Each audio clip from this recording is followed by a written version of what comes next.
Que se passe-t-il en Afrique? Que se passe-t-il précisément en Afrique francophone? Nouveau putsch donc, le deuxième en à peine un mois, le cinquième en moins de 3 ans. La Guinée, le Mali, le Burkina, le Niger et depuis ce matin le Gabon. Oui, le Gabon. Le Gabon, c'est l'emblème de la France-Afrique dans l'esprit de tous. Avec la dynastie Bongo, ça paraissait presque une enclave intouchable. Le Gabon bascule à son tour. On va d'abord examiner les faits. Nous sommes en fin de journée. Donc ce putsch à moins de 24 heures. Voilà tout ce qui s'est passé. Voilà où on en est. Les indispensables avec Quentin Bérichel. Bonsoir Quentin. Bonsoir David, bonsoir à tous. Quelques points de repère avant de vous entendre parce que ça n'est pas forcément évident pour tout le monde. Le Gabon, ça n'est pas un pays d'Afrique de l'Ouest, c'est un pays d'Afrique centrale qui se situe ici. Vous avez vu la carte. Il est grand comme la moitié de la France, mais très peu peuplé. 2 300 000 habitants, essentiellement regroupés le long de la côte.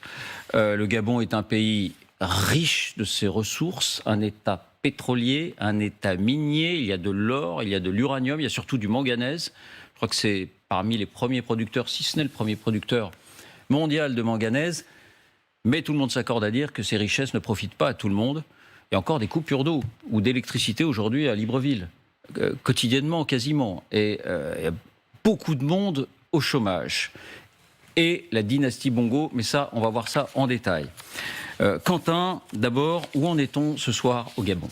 Eh bien, tout a commencé à 5 h du matin lorsque sur la télévision d'information gabonaise, un groupe d'hommes prend la parole en direct. Ils annoncent prendre le pouvoir et destituer le président Ali Bongo. Écoutez.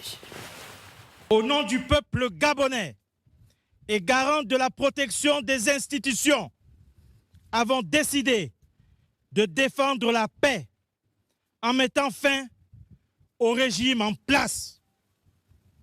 À cet effet, les élections générales du 26 août 2023 ainsi que les résultats tronqués sont annulés. Au même moment, les médias locaux annoncent des coups de feu dans la capitale à Libreville ainsi que dans d'autres provinces du Gabon. Les habitants sont appelés à rester chez eux. Ce qui a mis le feu aux poudres, c'est la proclamation officielle des résultats de l'élection présidentielle 1h30 avant. Selon le décompte final, Ali Bongo est réélu à plus de 64% des suffrages pour un 3e mandat consécutif. Son concurrent, Albert Ondo Ossa, ne récolte 30% des votes. Ce sont ces résultats que les putschistes remettent en cause. Le doute planait sur ces élections. Aucun observateur de la communauté internationale n'avait été accepté. Aucun journaliste non plus. Les médias français comme France 24, RFI ou TV5 Monde, très suivis dans le pays, avaient été coupés depuis samedi, le jour du vote, tout comme Internet. Depuis 4 jours et le début des dépouillements, la tension montait, chaque camp revendiquant la victoire. L'opposition dénonçait des fraudes et des bourrages d'urnes. Est-ce qu'on sait où se trouve en ce moment le président sortant Ali Bongo? Oui. En fin de matinée, les putschistes annoncent qu'ils retiennent le président gabonais en résidence surveillée avec sa famille. Ils viennent d'indiquer ce soir qu'il a été officiellement mis à la retraite. Mais quelques instants plus tôt, Ali Bongo apparaît dans une vidéo enregistrée, diffusée par les médias gabonais. Seul, assis sur un siège en habit traditionnel, il demande l'aide de la communauté internationale. Écoutez. I'm Ali Bongo Ondimba, President of Gabon. And I'm to send a message to all the friends that we have all over the world to tell them to make noise, For the people here have arrested me and my family. My son is somewhere, my wife is in another place, and I'm at the residence. Right now, I'm at the residence and nothing is happening. I don't know what's going on. So I'm calling you to make noise, really. I'm thanking you. Est-ce qu'on sait qui est l'homme fort de ce putsch et donc peut-être désormais l'homme fort du Gabon? Oui, le voici. Il s'appelle Brice Oligui Nguema. C'est le chef de la garde républicaine au Gabon. Autrement dit, le chef des hommes qui assuraient la sécurité en personne du président Ali Bongo ainsi que de sa famille. C'est un militaire de carrière qui assurait déjà la sécurité d'Omar Bongo, l'ancien président, jusqu'en 2009. Mais il a retourné sa veste. Il n'apparaissait pas dans les vidéos des putschistes jusqu'à maintenant. Mais depuis ce matin, plusieurs images le montrent porté en triomphe par ses collègues de la garde républicaine dans les rues de la capitale. Son nom est scandé par les habitants. Contacté par le journal Le Monde ce soir, il confirme qu'il est à l'origine du coup d'État. Il y a une grogne, indique-t-il. Et au-delà, il y a la maladie du chef de l'État. Il fait référence à l'accident vasculaire cérébral d'Ali Bongo qu'il avait eu en 2018. Il continue. Il n'avait pas le droit de faire un troisième mandat. La Constitution a été bafouée. L'armée a décidé de tourner la page. Pour certains spécialistes, il s'agit plutôt d'une guerre de clans. Écoutez à ce propos Vincent Hugeux, grand reporter spécialiste de l'Afrique. En réalité, vous avez une guerre de clans qui s'est cristallisée autour de deux personnages de l'entourage d'Ali Bongo. Son épouse, Sylvia, née Valentin, qui était la fille d'un assureur français bien connu sur la place.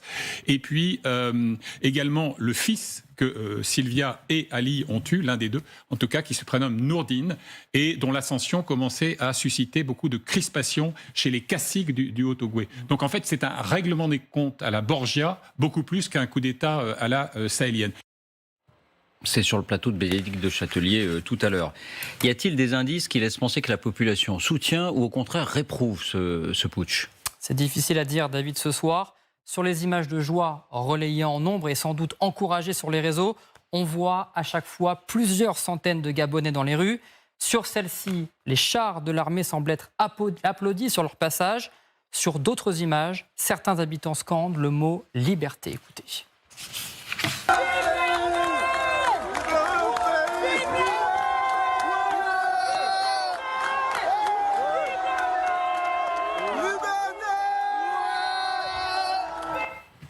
Pour bien donner le contexte, il y a une particularité politique du Gabon. Laquelle ?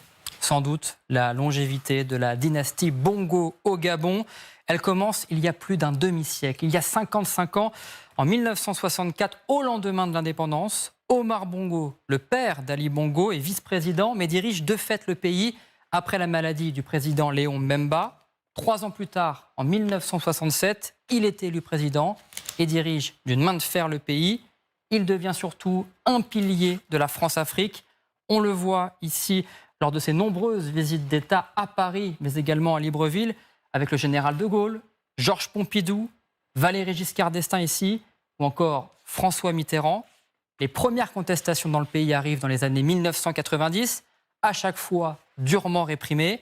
Après 6 mandats consécutifs, Omar Bongo meurt en 2009, et c'est tout naturellement que son fils, Ali Bongo, reprend le pouvoir après des élections. En 2016, la répression des manifestations, après sa réélection, font plusieurs morts. Il subit un premier coup d'État militaire 1 an plus tard, en 2019, qui échoue. Dès lors, il est de plus en plus contesté. Rappelons également qu'il est poursuivi en France dans l'affaire des biens mal acquis et sa demi-sœur est mise en examen depuis l'année dernière.